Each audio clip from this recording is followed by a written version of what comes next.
There was a tense atmosphere in front of the National Theatre building today as artists continued to oppose the building's demolition. One director was found barefoot in front of the theatre door, accusing the police of exercising violence against him. Lulzim Basha held a meeting behind closed doors at the Blue headquarters with the outgoing right-wing mayors, during which the mayor of Kamsa, Jalal Mziu, reiterated that he will not release his chair. Ramush Haradinaj chose to remain silent for about an hour and a half in front of the special chamber judges at The Hague, telling media that the questions related to his role as commander of the Kosovo Liberation Army during the war.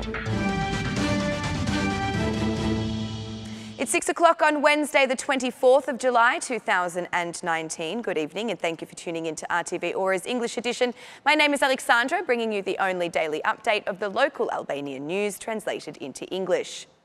The protest in protection of the National Theatre further escalated today as defenders faced a significantly increased police presence this morning as they arrived to continue their protest in defence of the building.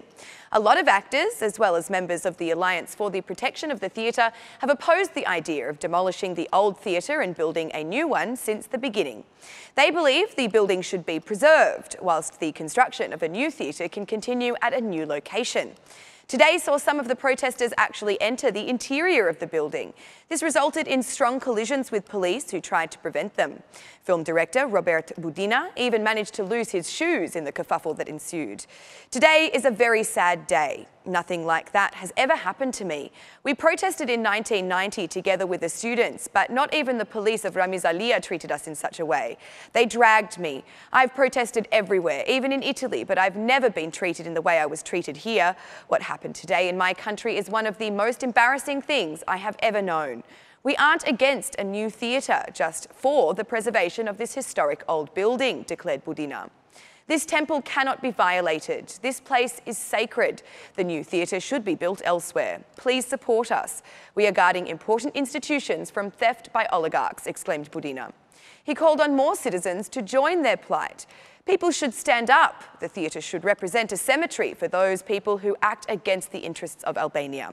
I urge all actors not to sell out, not to be threatened or give in for a piece of bread. Let's protect our freedom, continued Budina.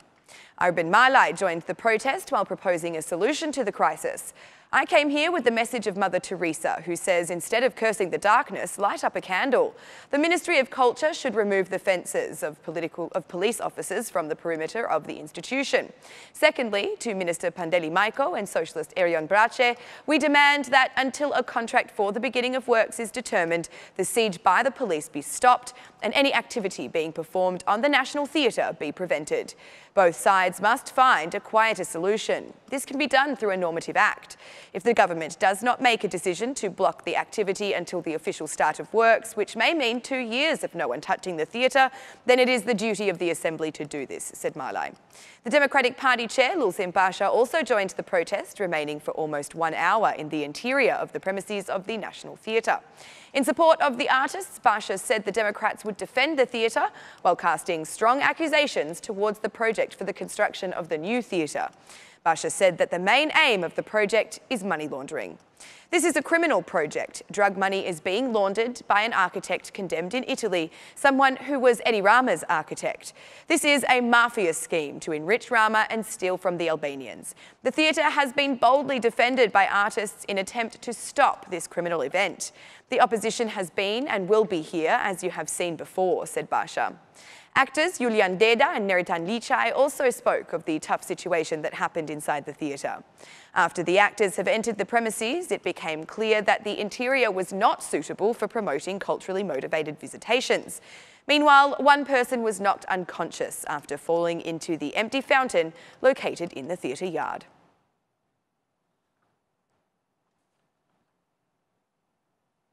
President Ilir Meta has submitted a request to the Constitutional Court regarding the proclamation for the law on the destruction of the National Theatre. Accompanied by his advisers, the head of state decided to travel on foot to the country's highest justice institution, which remains in a non-functional state due to the fact that it has only one member of the 9 that it requires. President Meta wrote on Facebook to reiterate Edmond's business statements that even the police of Ramiz Alia didn't treat the protesters of December 1990 in such a shameful manner. Meanwhile, Prime Minister Edi Rama took to Twitter to declare the protest the reaction of a minority. No minority can hijack anything or anyone in this country. The new National Theatre will be built as planned, as this is responsible government, wrote Eddie Rama. A new national theatre is required by the capital, the country, the nation and the majority of the artistic community. Just as with the National Stadium, it will be a milestone in the path to achieving the Albania we want. To anyone who disagrees, your right to do so is respected, but you have no right to obstruct progress, posted Rama. The Mayor of Tirana, Erion Veliaj, also gave his 2 cents on the situation, stating it is good news that, after such a long time of making theatre with politics, that the Democratic Party leader, Lulzim Basha, has actually entered a theatre for the first time. I don't think that our theatre resembles anything worthy of a national title. But I do believe, just as we triumphed over the protests against progress that happened when we built the new playground at the Grand Park, Skanderberg Square and the new boulevard, Tirana will again triumph with a new national theatre worthy of the Albanian people.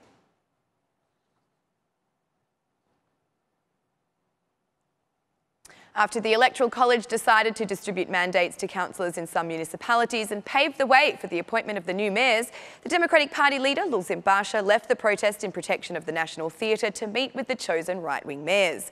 The meeting was conducted behind closed doors and concluded with the Mayor of Kamsa, Celal Nziu, reiterating his position that he would not accept the new assignment, declaring the June 30 elections null and void. There were no elections on June 30. We will continue until the next elections. There is no chance of us removing ourselves, declared Celal Nziu. The Electoral College has provided the mandates for councils in 21 municipalities, with the process expected to be finalised by the first week of August. From this moment on, all the Democrat Party mayors are set to lose their mandates, releasing their chairs to the Socialists following the June 30 election results.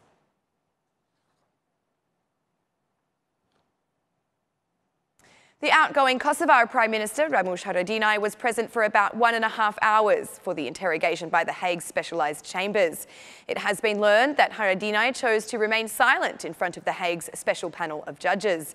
However, he was more talkative once exiting the special chambers, speaking to the media awaiting him outside and explaining that the questions were focused on his role as a former commander of the Kosovo Liberation Army during the war period. I have accepted the legal advice offered to me, which is not to answer any questions at all.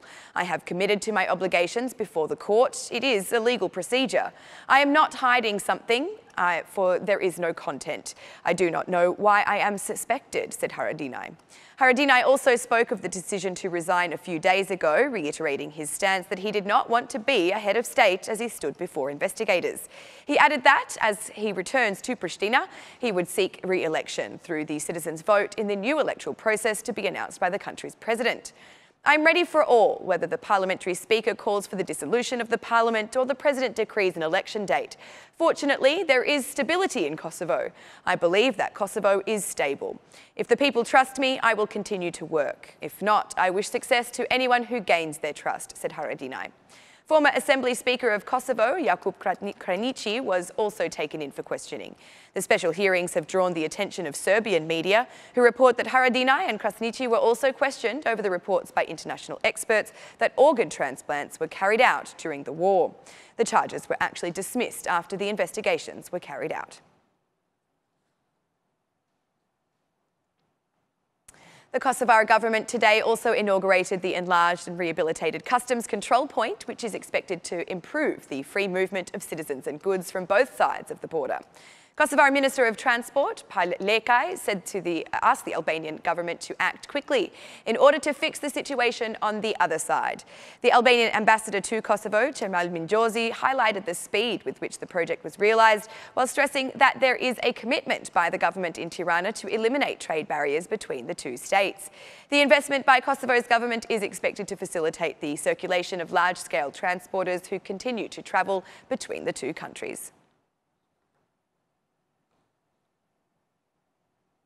And that's the news across the country today.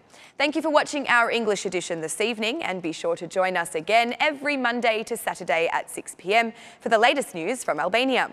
Once again, on behalf of RTV Ora, thank you and good night.